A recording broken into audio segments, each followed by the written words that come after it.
Donc, je suis Marek Campbell. Je suis depuis une petite dizaine d'années auteur de romans noirs et de polars. Et depuis 2019, je suis scénariste de bande dessinée. Voilà, pour Ça, on fait résumer. des choses. Et puis on le voit ici, les fronts renversés. Tout à fait.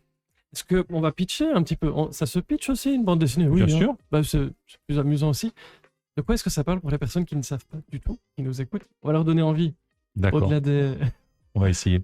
au-delà Donc, Les Fronts renversés, c'est une intrigue policière qui se déroule sur 2 périodes, qui débute avec la guerre d'Algérie, au tout début de la guerre d'Algérie, un épisode historique qui s'est appelé l'opération de l'Oiseau Bleu, où la police française a tenté d'infiltrer l'UFLN naissant, et qui va mal tourner puisque l'UFLN va déjouer cette infiltration et va détourner des armes. Bon, donc on suit le policier qui pilote ça, et on le retrouve une douzaine d'années plus tard, à la fin des années 60, en Bretagne, et où il traque le Front de Libération de la Bretagne, et où il a l'impression, à mesure qu'il avance dans son enquête, de côtoyer quelqu'un qu'il a déjà croisé en Algérie bien avant. Voilà. Et donc on le suit sur les 2 périodes, afin qu'il essaye de trouver pourquoi il a cette intuition. Une touche historique, c'est important. On a entendu plusieurs invités, évidemment, ici, qui parlent de polar historique. Si on est sur de la bande dessinée, je ne sais pas s'il y a un âge ou si c'est vraiment open bar pour les gens qui écoutent et qui aiment découvrir les choses, notamment par la bande dessinée. Alors, moi, je trouve que l'outil bande dessinée, au même titre que le polar, est vraiment adapté pour croiser, pour rencontrer certaines périodes historiques, souvent en complément d'ailleurs avec des choses plus institutionnelles, plus scolaires, puisque ça donne un regard fictionnel qui justement peut intéresser. Donc je dirais que je passe allègrement du polar classique historique à la bande dessinée noire et historique. Je pense que c'est souvent un bon viatique pour aborder une période, en la rendant intéressante à travers l'attachement à un personnage, à son cheminement, pour mener une enquête ou pour poursuivre son existence plus simplement. Dans tout ce qui s'est passé dans l'histoire, comment on fait pour choisir ce dont on va parler? C'est quoi qui fait le coup de cœur et qui dit, OK, je suis scénariste, je vais commencer à travailler sur tel sujet? Qu'est-ce qui fait l'appel? Alors, je pense que c'est une excellente question parce qu'on n'a pas forcément la réponse. Je dirais que, Désolé, comme ça, brut de décoffrage, c'est souvent en quoi un épisode historique fait écho à quelque chose sans doute de profond chez l'auteur, qui, de son point de vue, éclaire le temps présent, mais éclaire plus généralement des périodes passées. Et ce croisement-là avec la volonté de l'auteur aussi de tenir un propos général sur le temps qui passe, sur l'histoire, sur les sociétés qui évoluent, etc. Les Donc il faut que leçons à en tirer. voilà aussi, cette combinaison-là va générer le fait qu'on va s'attacher plutôt à tel épisode qu'à tel autre, où on verra, on considérera qu'il est trop enraciné dans son époque et qu'il ne parle pas forcément d'aujourd'hui ou de temps plus contemporain. C'est pour quel public?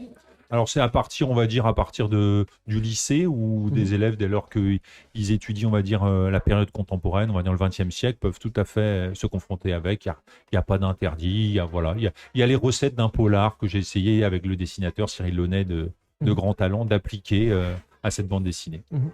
Travaille dans les écoles aussi? C'est arrivé, alors on est intervenu une fois dans une école, alors non pas par rapport au sujet, parce qu'en école élémentaire c'est quand même assez lourd, mais par rapport à l'outil, au support bande dessinée, par rapport aux apprentissages. Ça, on y est attaché tous les deux, donc non pas pour se substituer aux enseignements fondamentaux, mais pour des fois être un accompagnement dans le cadre des loisirs. Voilà. Du moins c'est comme ça que, en tant que lecteur, je l'ai toujours considéré, et en tant qu'auteur, j'essaye de le faire vivre. Scénariste BD, c'est super intéressant. Comment on travaille par rapport à l'histoire? On a des post-it partout, on se dit que ça doit rentrer. Il y a une collaboration aussi avec quelqu'un qui va faire les dessins. Tout à fait. Question un peu traditionnelle, mais ça se passe comment? Est-ce que chacun y met sa patte? Je sais que certains duos comme ça fonctionnent avec le scénariste dit, il pose ça et ça, et il y a une exécution du côté dessin. Parfois, c'est plutôt complémentaire et chacun amène sa patte. Ça s'est passé comment avec Cyril Launay? Alors ça s'est passé de manière un peu accidentelle au départ, puisque c'est un manuscrit d'un roman pour lequel je ne trouvais pas d'éditeur. Et un ami tiers qui l'a lu m'a dit, mais tu sais, ça ferait une excellente BD parce que l'écriture est très visuelle, les univers, ça fonctionne. Donc en tout cas, il y a sans doute des choses à performer dedans, mais en tout état de cause, ça ferait plus une meilleure BD qu'un meilleur roman. Donc j'ai cogité, j'ai démarché des éditeurs, mais seul en tant que scénariste, c'est pas forcément évident.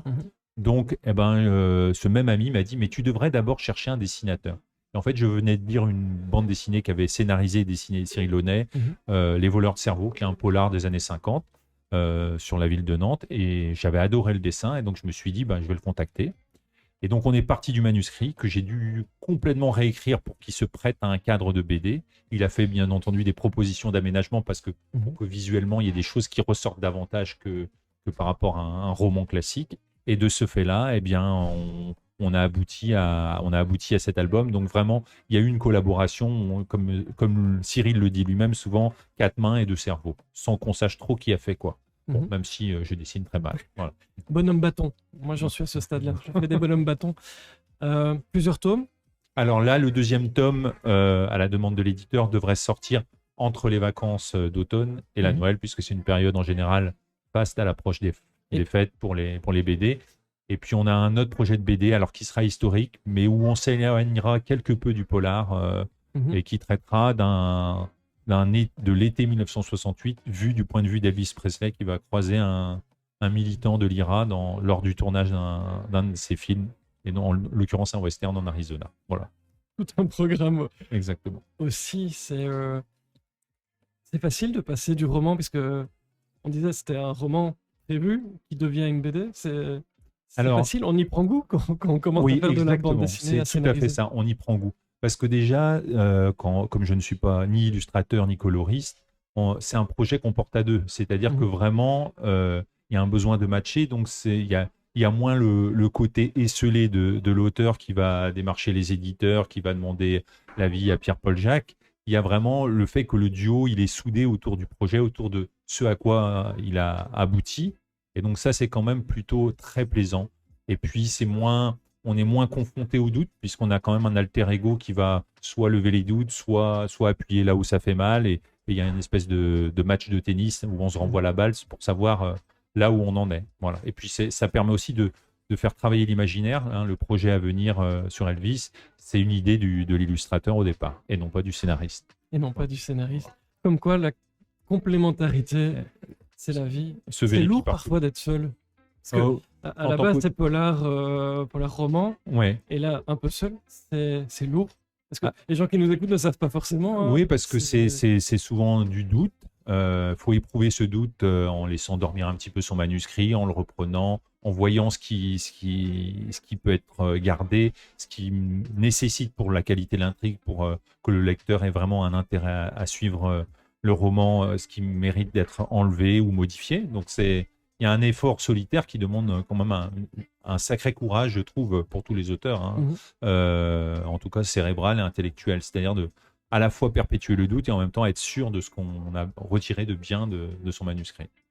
Ça s'appelle Les Fronts renversés, tome 1. Voilà. Et suite, très très bientôt. Félicitations et puis bon travail. Merci. Est-ce qu'ils demandent de faire des dessins parfois? Non, quand même pas. Ils m'identifient comme le scénariste en général. Ils n'osent pas. Il y a moyen de faire un bonhomme bâton. Ça peut passer. Vaut mieux pas pour eux. Moi, je dessine sur mes dédicaces et je suis pas prêt. Hein. Mais j'aime bien. Comme quoi. Comme quoi. Merci beaucoup d'avoir été avec moi. Merci beaucoup.